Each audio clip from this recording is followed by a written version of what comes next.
Hey everyone, and welcome to a new tutorial video. I'm going to go ahead today and introduce a concept, something that I use to create my new VFX pack, the UEFN Tycoon VFX and Materials Super Pack, or Super Pack for short. And it could also just help you in your projects, make things a little bit simpler, add some more depth to things. So let's get into it. One of the things that you want to do, of course, in one of my prototype, my tutorial levels is kind of where I just get things together. But you'll need to have textures for one, which can be, anything that you really want it to be. I use PNGs a lot, and I use two different programs. I usually use GIMP for image manipulation, or if you have Photoshop, that works too. And then I also use Inkscape, which Inkscape is a free program. It's really simple, easy to learn, allows you to create vector images, SVGs, which are like layered files. And when I say vector, I mean images that can scale and they don't lose their resolution based on layers and things that you can draw. There's like an Illustrator tool, a pen, things like that. It allows you to really get creative in that kind of fashion. So you can see I've got a bunch of things here. These are all from my VFX pack, and these are just textures. So if we open one up, you can kind of see this is a gold coin. I created this. It's a certain imported size. Usually, for what I like to work with, I work with 512 by 512 resolution, and then I import that as a PNG. I have to export it from my specific program.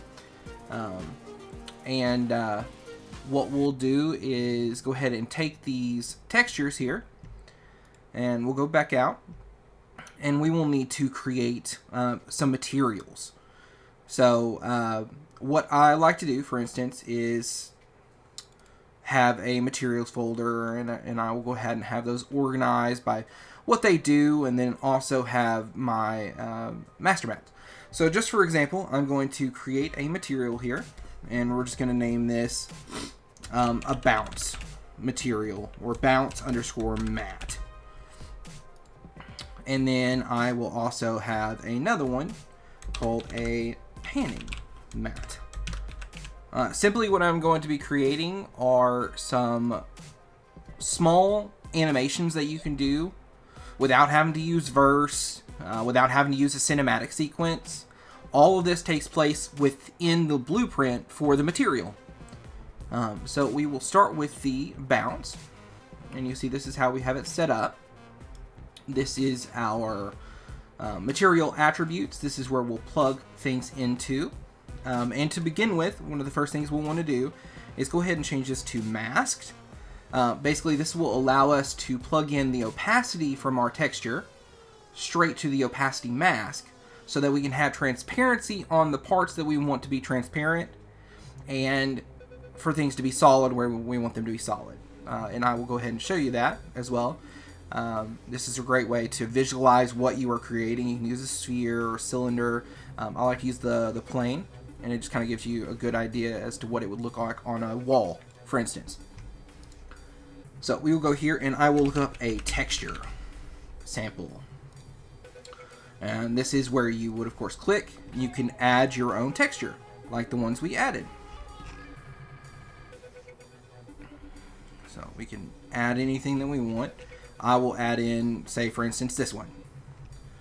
And now that is a 25, or plus 25 money. And then what I also want to do is go ahead and convert this to a parameter. And basically that allows you to call it later on, say for instance, putting it in a material instance so that you can edit it on the fly, make changes very simple, make duplicates, and I will show you more as to how I do that later on also. But for now, we're going to take this texture here, we're going to take the RGB, and we're going to plug that into the base color, and then we're going to take the A, which is opacity, transparency, and we're going to plug that into opacity mask, just like that. And now you can see that we have this transparent number texture here. And if we wanted to make it shine a little bit more, this is a little trick that I like to do. You can plug your RGB into the emissive color, and it makes it shine more as to what that is. Or if you want to get even fancier, you can always do this and add a color node. It would be a specific color. You do vector 3. So hold down 3 on the keyboard, and then you will get this, which are put together like so. And then you can convert it to a parameter as well and just call it color. Vector 4 also works. That's just another option. And then you take that same RGB value and plug it into the emissive color. And then you can change this to represent how you would like it to glow. And it can be anything that you would like it to be. Fit your needs, whatever kind of a vibe you're going for. Just a quick little trick. And this is, this is a static mesh right now. This is basically everything that you could want it to be. You could stick this on a wall. You could put it as a decal.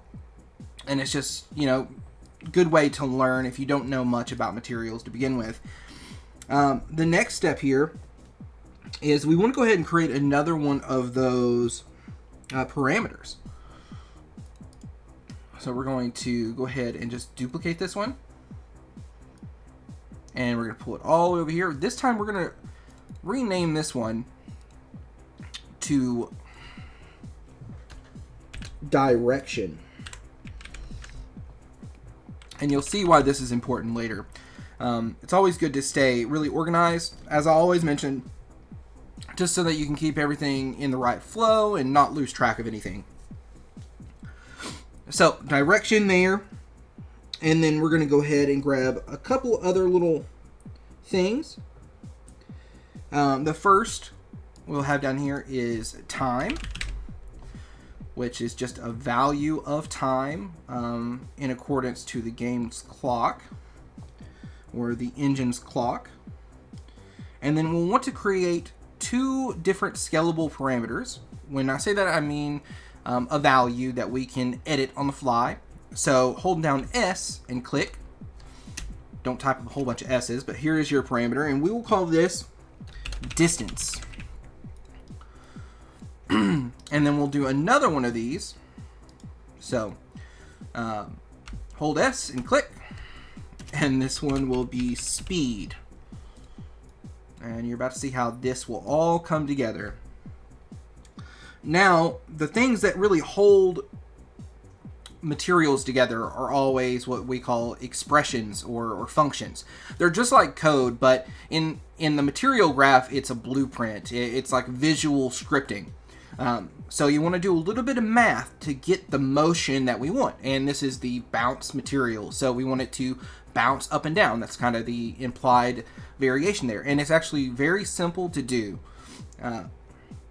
So we will go ahead and start off. We'll need a multiply. So what I do is just hold M and click. There's a multiply. And then another multiply here.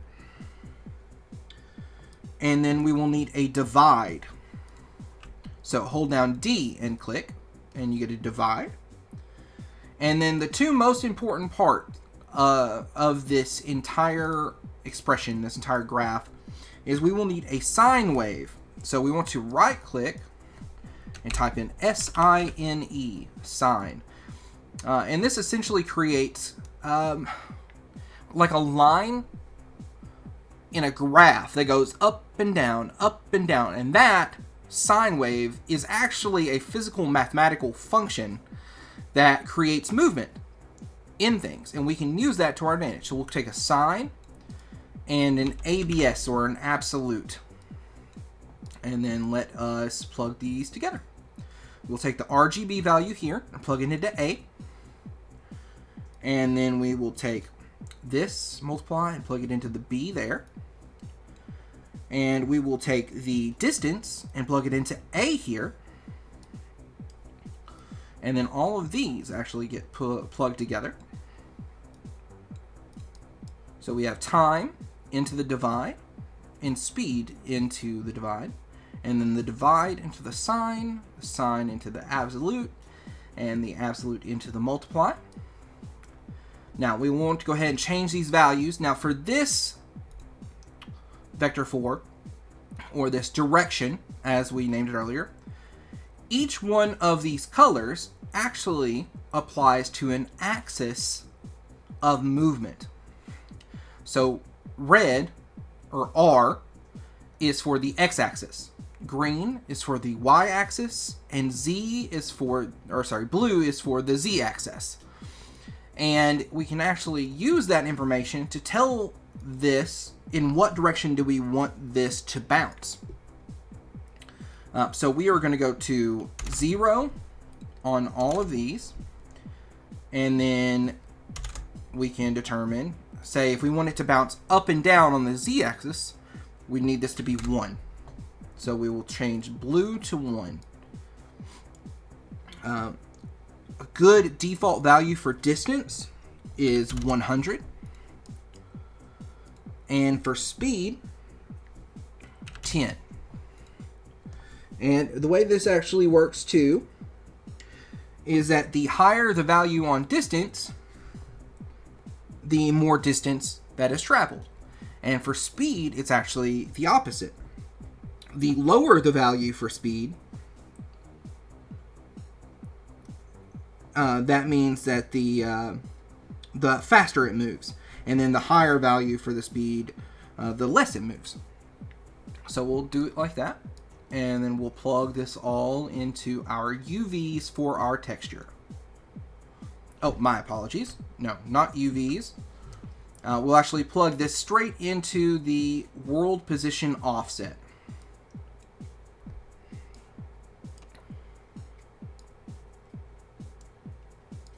All right.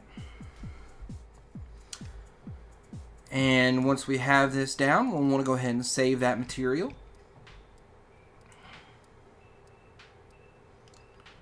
Now, for this type of animation, you may not see it move here, except for a little bit back and forth, because it's actually tied to the engine time, like I'd mentioned.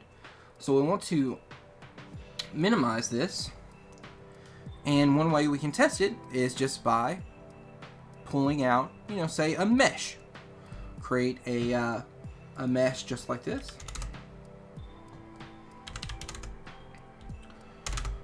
And then going to the side down here, looking at our mesh, something that we're going to apply this material to. We can scale it up so that it's a little bit nicer. And then we'll just drag this onto there. And we have a bouncing mat.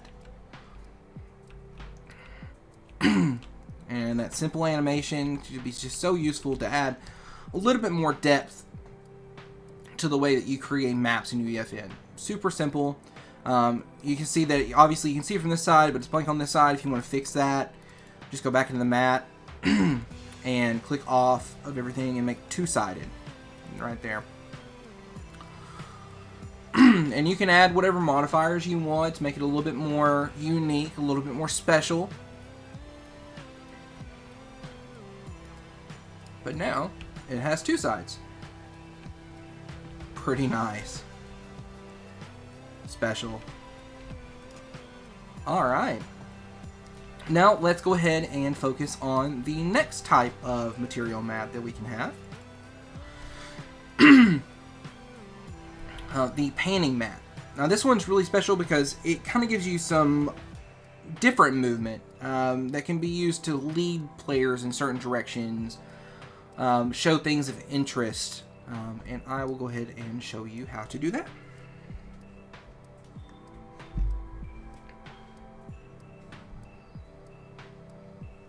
So similarly in this, we want to go ahead and create a texture sample.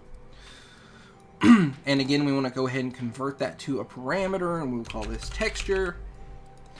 And then we'll plug the RGB into the base color, the alpha into the opacity mask. Make sure to go ahead and set this as mask. Go ahead and set it as two-sided if you want that. And then go ahead and update this texture.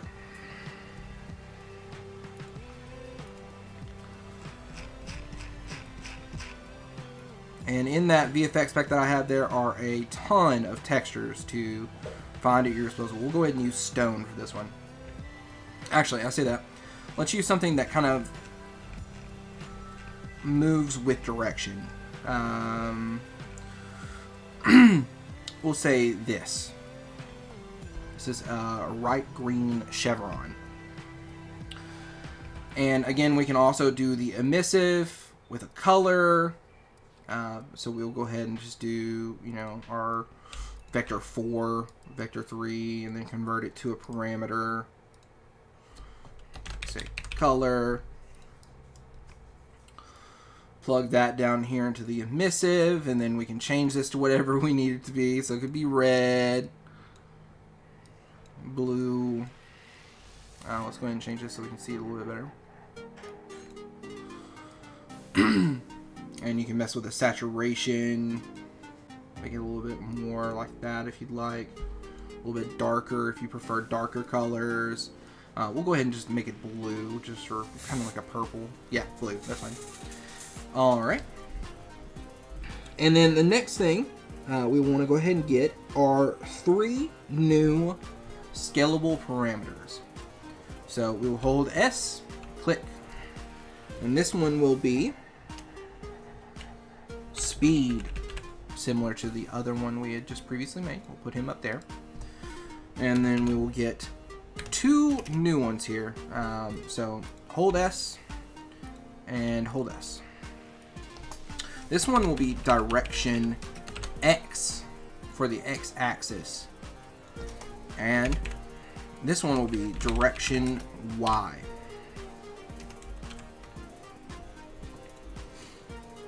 This is just the way that I've done this. You know, everyone has their own different ways of doing things, but I find this very, very simple.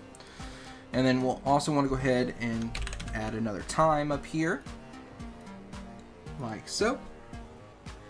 And then we will need a multiply here. We want to multiply these 2 values together. Go ahead and change speed value. I have this at 0.5. And the reason is that with this speed, for this specific animation style, we want to stay between the values of 0 and 1. And of course, the higher, closer to 1, the quicker, the lower, closer to 0, the slower. Alright. And then we want to go ahead and get another multiply right here. And then an append node, not an add node, but an append node, which just grabs 2 values and sticks them together.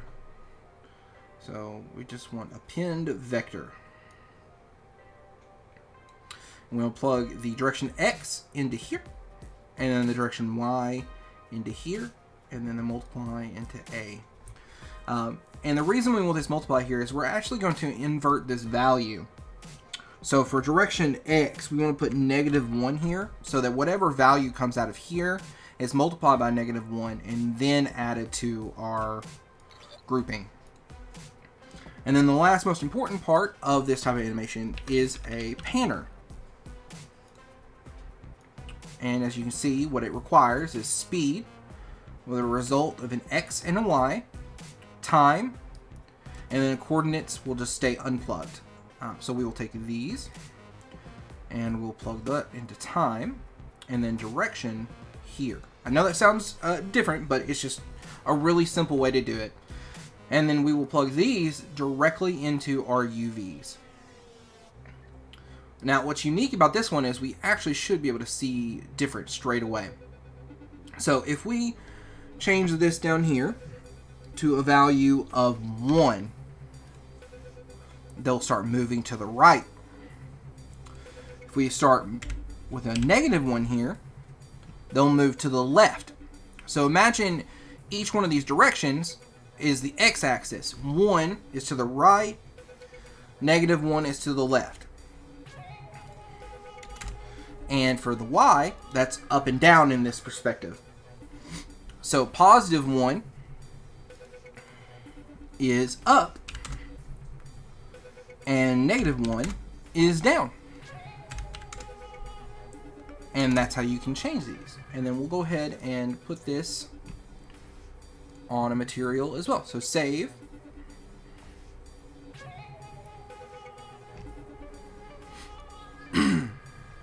We're going to take this plane here, and we're going to go ahead and just duplicate it. Pull it over. Now we've got 2 of them. Excuse me. And we're just going to drag this painting material onto that. Now you see we don't have any movement straight away. That's okay though. We can just go in here and we can change this. So if we want it to move to the right, as if the arrows, the chevrons are indicating, we'll put a +1. And then we'll save. And then we'll come out. And now you have a panning arrow. Really, really useful for so many things. And to make these a little bit more uniform, to give you more customization over the fact, I actually saved both of these in a master mats folder. And then I create instances of them. So you come right here and create material instance. These are the ones that are easier to manipulate. So you don't have to do the blueprint every single time. It can save you just time in the long run. So let's look at our bounce material instance. Now you'll see that we have all those parameter values that we set up previously. We have the texture that we can edit at will. We can change it to whatever, you know, material we want it to be, and then it just assumes the properties. We can change the color. We can change the direction. Remember, this is the one with the direction, so blue is up and down. We can change the blue to 0, and we can change the red to 1, and now it'll move down a different, the distance and speed, if you want to speed it up or slow it down. We'll save this instance, and then we'll just take this instance and apply that to the mesh. Now we've got this pink stone that's bouncing to the left and right, or to the right to the left, you know, and then we can kind of change that as we need, as we see fit. Panning material instance, just the same. Color, of course, is going to be, you know, the color of the object. We'll change it to green again, to gold, to red, pink, whatever we need. We can change the texture, so this time we want to change it to the left arrow, for instance. And then the direction. Since we're got a left arrow here, we'll change this to -1. And then we'll save. And now we have a...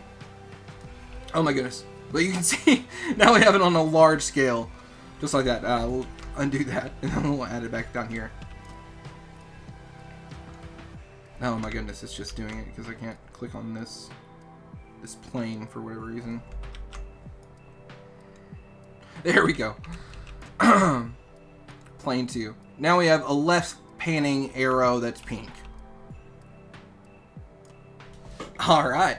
Well, that's it. Those are how you kind of create your own special customized materials with just simple animations that can add more depth, just more to a UEFN project experience.